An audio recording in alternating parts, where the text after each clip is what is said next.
The United Nations Security Council condemns seizure of U.S. embassy by Houthis in Sana'a. The United States sanctions senior Houthi military officer over confiscating opponents' properties.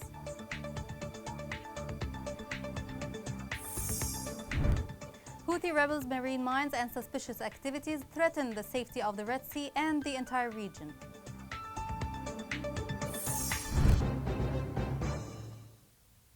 Welcome to Yemen Today TV. This is the English news with me, Rana Swaylam. The United Nations Security Council members condemned Houthis' ongoing seizure of the U.S. Embassy compound in Sana'a and detaining local staff. Members of Security Council called for an immediate withdrawal of all Houthi elements from the premises and the release of those still under detention. Members confirmed that the premises of the diplomatic mission, together with its property and archives, must be respected and protected. To that end, the U.S. mission thanked the Security Council members for issuing that condemnation statement. The U.S. Department of the Treasury imposed sanctions on a senior Houthi military officer, Saleh Misfir al-Shair, commander of Houthi-controlled military logistics support organization. Saleh al-Shair, who was designated as the judicial custodian of confiscating assets from opponents, is accused of making a wealth valued at greater than $100 million using unlawful tactics, including extortion. The U.S. Department of Treasury said that al-Shair assisted Houthis in acquiring smuggled weapons and has unlawfully forced banks, companies, and money exchange businesses to do withdrawals and identification of customer assets. U.S. treasurers added that all property of this Houthi leader in the United States or elsewhere are blocked. The Army Chief of Staff, General Saghir bin Aziz, arrived to Bahrain to participate in the 17th Security Summit of Manama Dialogue 2021. On the sidelines of the summit, General Saghir bin Aziz is expected to meet with the military leaders of the Bahrain Defense Force in order to discuss strengthening security cooperation between the two countries. Yemeni government appealed to the United Nations and international organizations to stop the crimes of mass executions carried out by Houthi militia in Hodeidah. The Yemeni Ministry of Human Rights said in a statement that Houthi militias are carrying out massive revenge operations against people of Hodeidah. Such retaliation acts include killing, torture, violence against civilians, and forcibly displacing them from their homes. The statement pointed out that Houthi militia attacked homes, schools, hospitals, and places of worship and carried out indiscriminate attacks that resulted in civilian casualties. The latest military developments in Hodeidah city, especially on front lines, have caused huge humanitarian crisis on innocent lives. Hundreds of families have left their homes, fearing the Houthi rebels' retaliation. The only resort to those families appears to be Al-Khoukha city. More on this story is within the following report. More than 600 families fled from areas vacated by joint forces in Hodeidah are still without shelter in Al-Khoukha district, which reached more than 900 families. Meanwhile, 1,700 families are besieged near the front lines in south of Tuhaita district due to confrontations. These families reside in 7 displacement sites and aid access is limited to them due to the intensification of the fighting there. Clashes stopped flow of civilians fleeing Houthi militia's repression, according to what was confirmed by government's executive unit for managing camps for displaced. Hamid Al-Khazan, director of the executive unit for managing camps for displaced on the west coast, said that local authorities, in cooperation with the humanitarian cell in the joint forces, opened a camp for 300 families around 2,100 individuals. These families arrived in Al-Khoukha out of about 1,000 families who were able to flee from areas entered by Houthi militias during the past week. The authorities are about to open another camp for more 600 families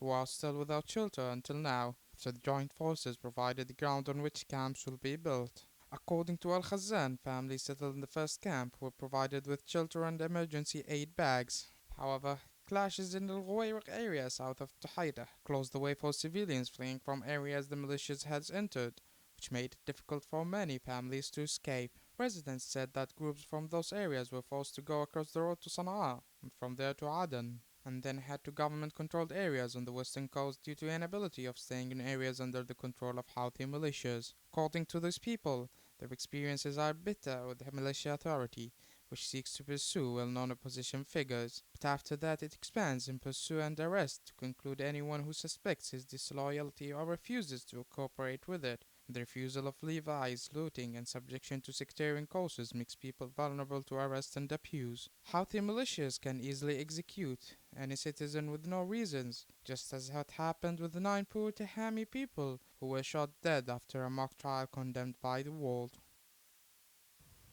In the western coast, joint forces managed to capture several areas from Houthi militia in Hais fronts on the vicinity of Ib and Taiz. The military media of the joint forces reported that a large-scale attack from several directions resulted in clearing Sakm, Al-Mahjar and Al-Jabalain in Hais, where rebels have been stationed there for the past 7 years, adding that the militia fighters fled after suffering heavy losses among them.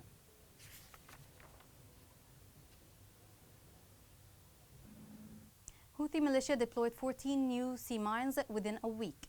According to the coalition, Houthis deployed 14 sea mines in a week, in a dangerous escalation, indicating that it had destroyed 222 sea mines since 2015.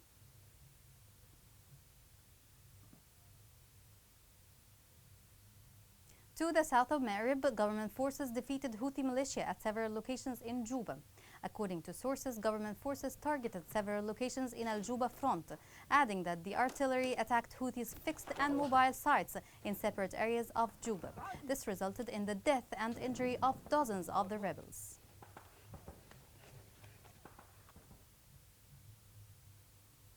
Turning to Taiz, government forces have regained strategic positions after violent clashes with Houthi militia. According to sources, government forces managed to regain Ghabbari and Barhan mountains and other positions in Al-Katha front west of the city.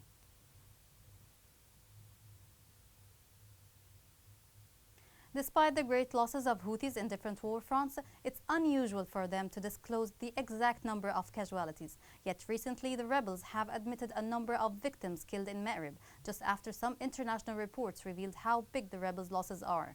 The following report has more details.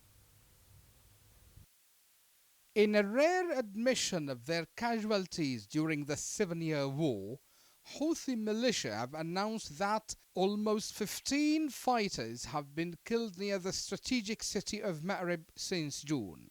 On the government side, more than 1,200 fighters have been killed in the same 5-month period while defending areas near the city, 2 government military officials said. Ma'rib city is the internationally recognized government's last major stronghold in Yemen's oil-rich north. The Iran-backed Houthis began a major push to seize the city last year. The battle was halted multiple times due to negotiations, but the rebels renewed their attacks in February, and there was a major assault in June, and an intensified push since September. On Thursday, the coalition said in a statement that nearly 27,000 Houthi rebels have been killed since last year in the battle for Ma'rib. One of the officials on the government side said that 1,250 soldiers have been killed since June near Ma'rib, a toll confirmed by a second government military official. The war has led to what the United Nations calls the world's worst humanitarian crisis. Tens of thousands of people have died and millions have been displaced.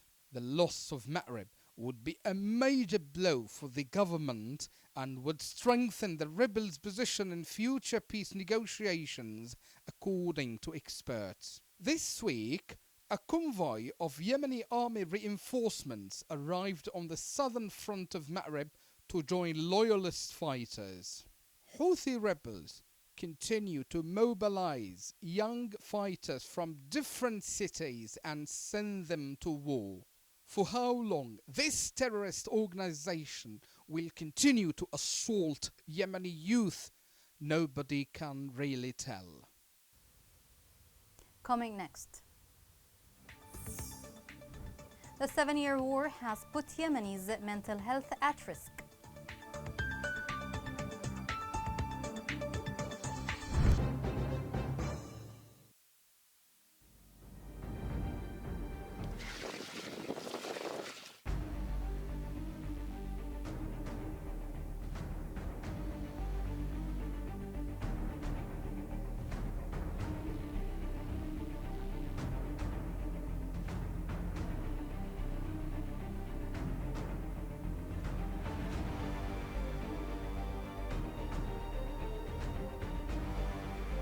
اضطرينا نحن نغادر من ذي وزحنا.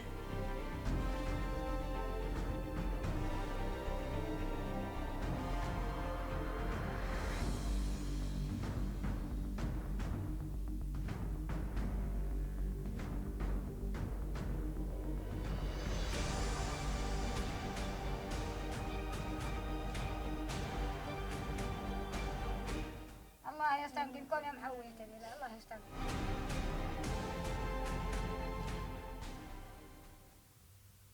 Welcome back. The Yemeni embassy in Cairo organized yesterday a formal condolences giving session for the late Sheikh Yasser al-Awadi. The session was attended by his family and huge crowds of Yemenis from different social and political spectrums.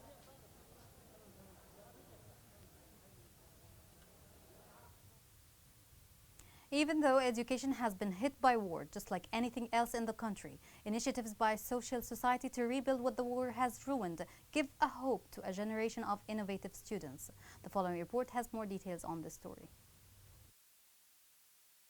The educational system in Yemen has been destroyed since 7 years ago when the war happened.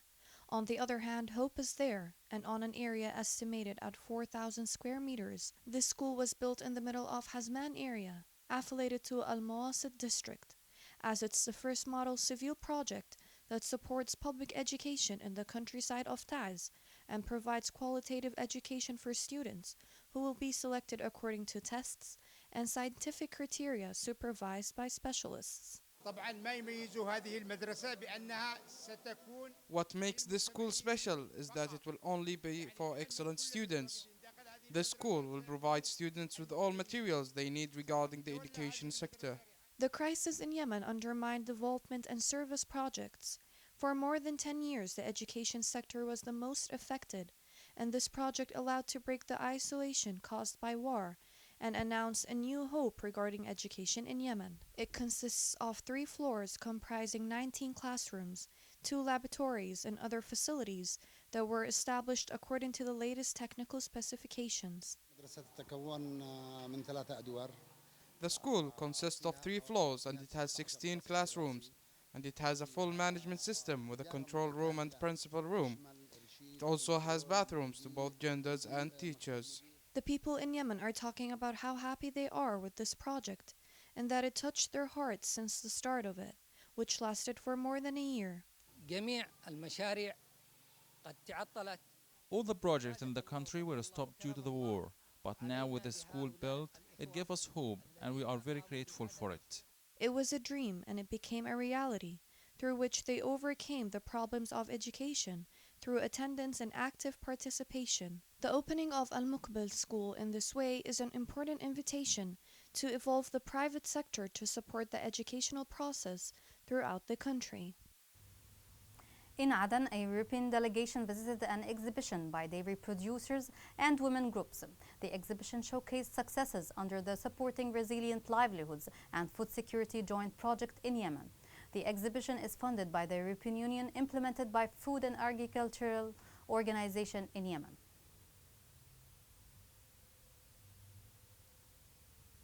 It seems that the war not only affected Yemenis physically, but also mentally.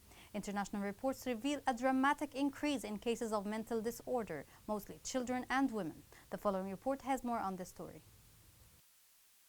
Now, in its 7th year, the crisis in Yemen is no longer headline news, but the conflict continues to have a devastating impact on people's well-being and on their mental health in particular. Fortunately, in Hajjah, we see fewer casualties as a result of fighting compared to the early days of the conflict. However, the war is not over. There are, of course, still conflict-related deaths in the country, but what doesn't usually receive attention is the impact that this conflict has had on people's well-being and mental health. Mental well-being is very much affected by external factors. The more intense someone's circumstances are, the more their well-being will be impacted. Living in a context of war means being exposed to constant stress for a long period of time. Armed conflict in Yemen has not only affected people's physical health, it has reduced their access to healthcare, education, and food. It restricts their freedom of movement and denies them the freedom to express themselves. This creates serious mental health disorders. The range of conditions being treated is very large. There are people suffering from anxiety and insomnia, and then we see patients suffering from severe pathologies such as psychosis, depression, bipolar disorder, post-traumatic stress, and with some cases, suicide attempts. Mental health issues should be normalized to help change the social understandings and associations that link mental health conditions with things like craziness and danger. These associations create stigma and suffering for mental health patients and their families. Lack of awareness and stigma are two sides of the same coin. This is particularly the case for people who are discouraged from sharing their feelings and from speaking up about their psychological struggles they are having due to the mad war. In many cases, this leads to severe states of depression and suicide. Japan announced donating a quantity of vaccines for the coronavirus to Yemen, provided that the doses will be delivered in coordination with the COVAX initiative. Japan said in a statement that the number of doses will be stated at a later time, noting that this grant comes as part of its efforts to alleviate the suffering of Yemenis.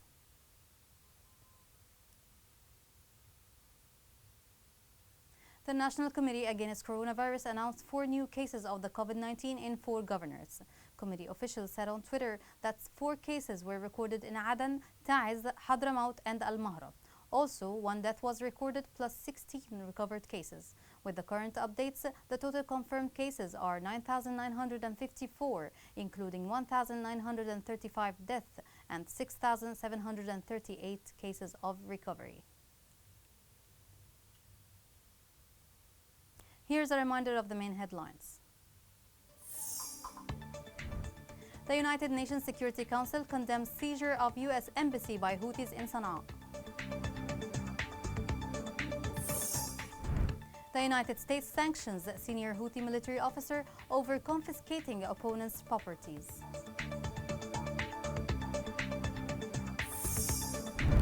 Houthi rebels' marine mines and suspicious activities threaten the safety of the Red Sea and the entire region.